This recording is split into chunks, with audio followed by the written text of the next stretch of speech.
Здравейте, аз съм Знака Клик и да, днес ще ви покажа как да блокирате някой.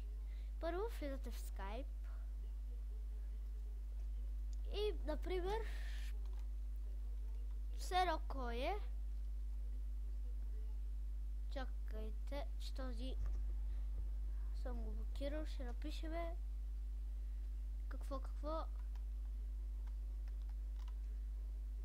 Пример ето така и ето. Както виждате, ето този. И след като е тук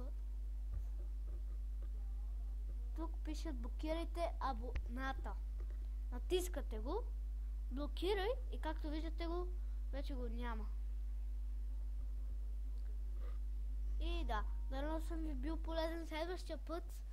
След 5-6, даже може 1 час да снимам на това на NFS-то. Ето вижте, ако искате, чакайте.